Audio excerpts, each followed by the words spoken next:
Hey yo, welcome back to Reddit the Wire. Well, it's finally here. The Breeders' Cup has arrived. The post positions have been drawn. The players are in place. So let's start taking a look at these races from a handicapping perspective. The first we're going to look at is the Juvenile Turf Sprint. So let's have at it.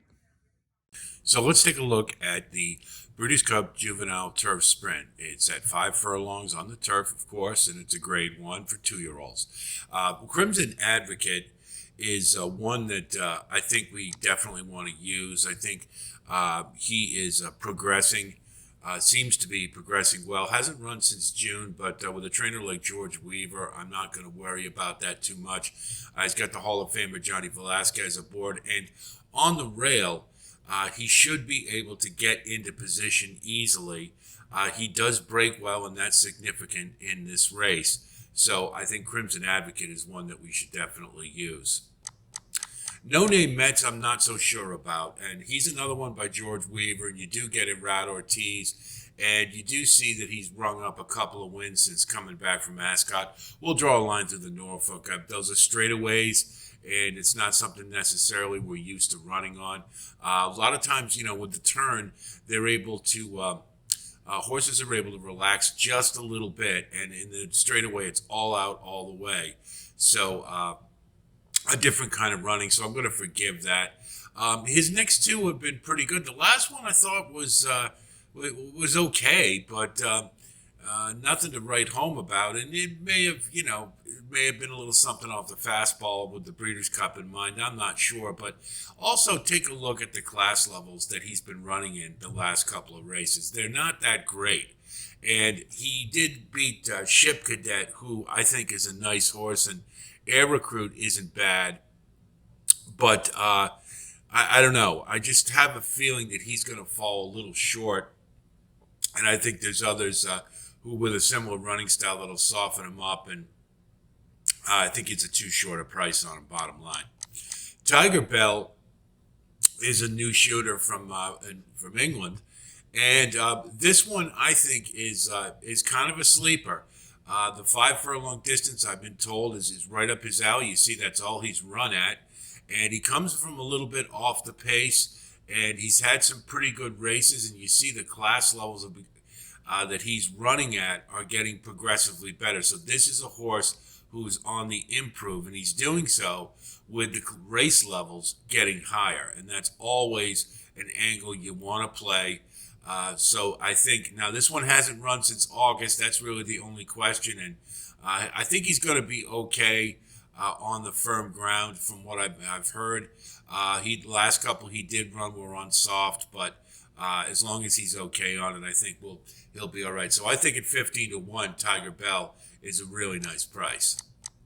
Here's the horse everybody's talking about, Big Evs, and deservedly so. I mean, you look, the only blemish on his record really is the Nunthorpe Stakes. Well, he was running against older horses as a 2-year-old.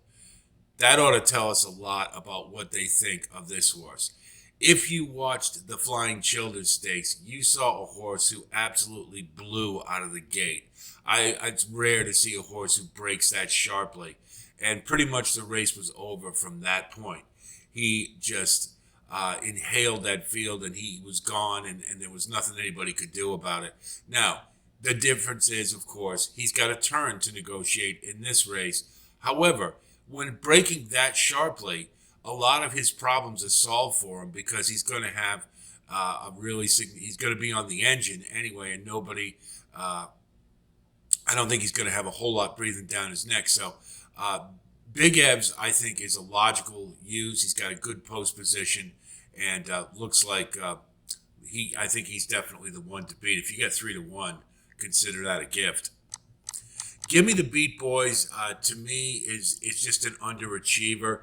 You see a lot of graded stakes he's running over in England, and those were good fields. There's no question about it. Van Dijk is a monster.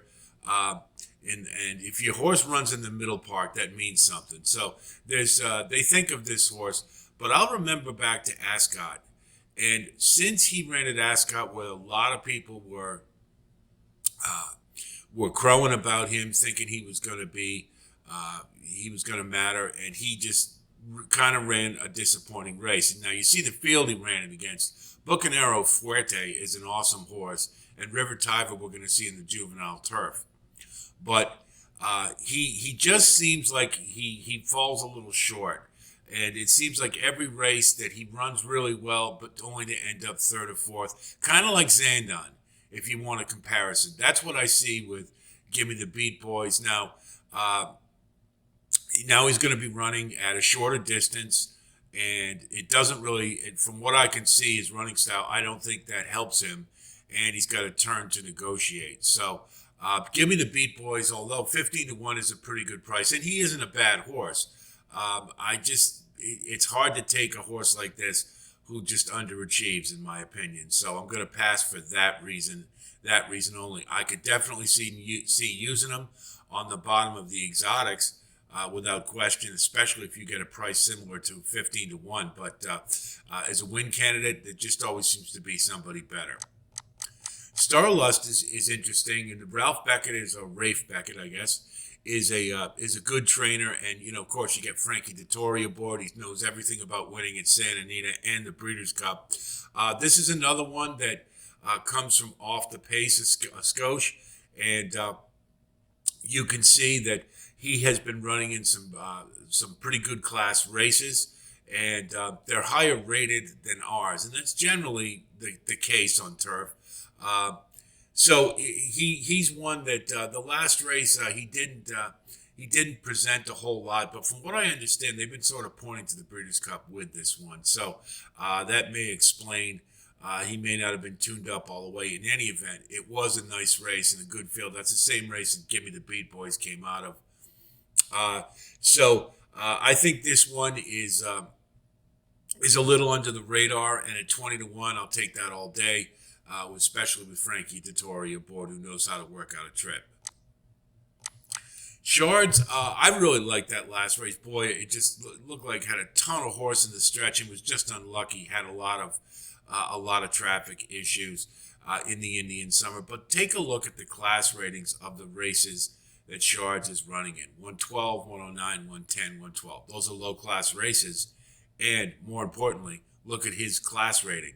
It's higher than all those races. That's true, but not significantly higher, which means this horse isn't really progressing at a level where I think he would be competitive in this race. So consequently, while I liked that last race and it looked awful promising visually, if you look at the numbers, I don't think he's at the class level that where he could factor in this race. On the bottom for the exotic, sure, I can see that, but excuse me, that's the extent of it. Cherry Blossom is an Aiden O'Brien charge, and this one has one win. And really, if you look at that race at the Curragh on the 23rd, CLM, that means claiming to me. I'm not exactly sure how the Europeans do it, but I know that's a low-level race. And the fact that they put him in the race kind of tells me that they're not overly high on this one. His last race, Porta Fortuna, Pearls and Rubies, it's a pretty good field. And, he was kind of a non-factor in if you go back and watch the Cheveley Park.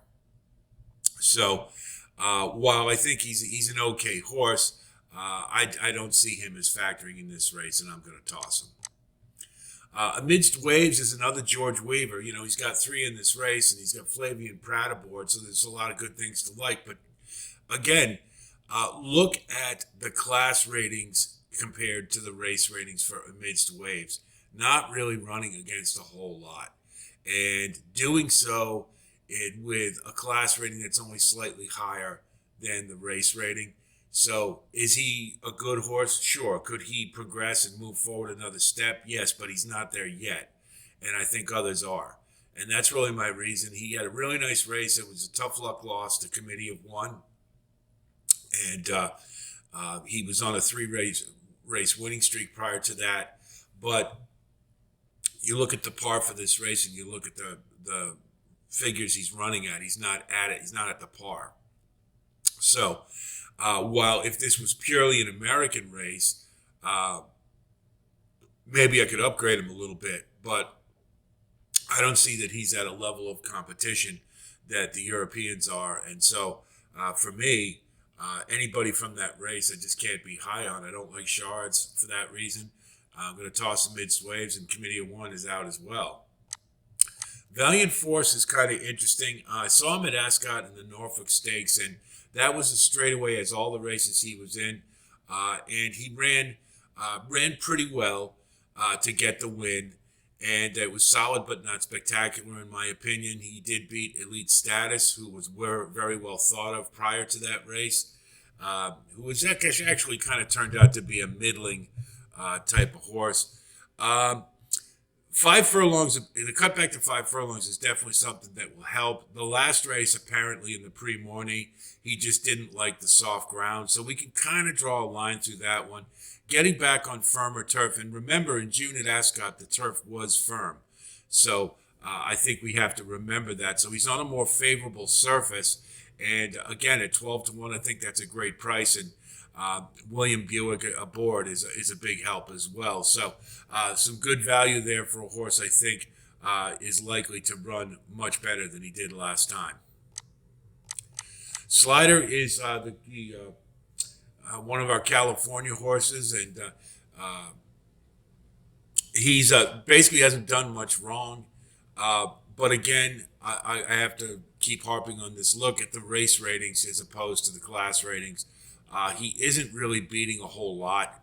And the last one, the speed figure came out pretty low. It was an easy win. I think Dark Vintage is a decent enough horse, but April Vintage, not so much. And he's running in this one, and I don't expect him to factor. When you're getting a 96 against maidens is one thing, and then you see the precipitous drop in figure moving into a stakes. That tells me that maybe this horse isn't quite as good as we think. And at 8-1, I think there's better value in this race, so I'm not going to use. Committee of One, as I mentioned earlier, he is on the upswing. There's no question about that. And Steve Asmussen certainly knows how to get a horse ready. But I just don't think the class is there in comparison to the others in the field. And that's really my issue more than anything else. The other thing is, same with the mixed waves in Committee of One. When you have a big duel like that, a really huge race right before even bigger stakes race, it's hard to assume that this horse is going to move forward again. Now, Steve Asmussen does know how to keep them going for a while once they're going well. That is absolutely true. But I just kind of think that the Americans in general, we're just going to come up a little short, save for Crimson Advocate and maybe No Name Mets. But aside from that, I think we're in. I think the Europeans are going to take the juvenile turf sprint again. We'll look at the AEs very quickly. You have Hedwig and Ashan or Asian, I suppose. I don't think, for the same reason I didn't like the others, I don't like Hedwig. I just don't think he's good enough. And you see, he hasn't been running against anything at all. And so this is a huge step up. I can't see it. And then Ashan, don't know too much about, I'll be very honest. But from what I've heard, he's kind of a cut below. You do get Tyler Gaffleone, that's true. But if you, again, look at the race ratings of what he's been running against, and it's I don't think it compares with some of the better in here. So this is a horse that I'm going to toss if he draws in. April Vintage, as mentioned earlier, that Speakeasy, the only two I would even think about from that race is Slider and Dark Vintage. April Vintage ran a very kind of a clunk up third, uneventful, non-impactful. And you look again at the race ratings and the class ratings, they're substandard for this race. So if April Vintage draws in, that's a toss. So taking a look at the field, breaking him down by E, EP, P, and S, early pace, pace presser, late runner. From the list, we've culled, and you can see the ones that are crossed out, and we've got down to our what I consider to be our top five. Big Ebbs, I think, has a huge advantage of just being a horse that breaks so incredibly well and that's so key in this race. If he breaks again like he has been, I think this race is over. Crimson Advocate is one that I think has the class to stay up with the Europeans and prove that certainly in Ascot. The problem is that coming off a layoff, I wonder about that a little bit, but George Weaver knows what he's doing, so I'm going to believe he's going to be okay. Valiant Force, I love the price at 12-1. I think cutting back at 5 furlongs is going to be good for this horse. And like all the Europeans, if he can handle a turn, that's the big issue. Should be just coming off the leaders, and if for some reason there is a little bit of a mishap or meltdown, could be right there. Same to be said for Tiger Bell. I think this one is up and coming, is at a good spot, running in a distance that he likes on ground that he prefers, and 15-1, outstanding price. And then finally, Starlust. Not quite as excited about Starlust as I am value-wise with Tiger Bell or Valiant Force, but I think this one has some good back class and could potentially move forward. So Starlust throwing in at 20-1 is the highest odds on the board, which is a bit of a surprise to me, and that makes all the more enticing. So those are the top 5, and mainly valued. The gauge is value, and we have to do that with the Breeders' Cup. So that's what we've got. So that's the Juvenile Turf Sprint. It looks like it's going to be a pretty wild one. There's a lot of value to be had. There always often is in those Turf Sprint races. And I hope our analysis helps you, and I wish you the best of luck in your wagering. We're going to have more posts, one for each of the 14 races, so be on the lookout for those. And if you do like content like this, please like and subscribe. And we do appreciate you coming by. Thanks to all of those of you who have recently joined on. Appreciate the support. I'll be talking to you soon. So until then, be well.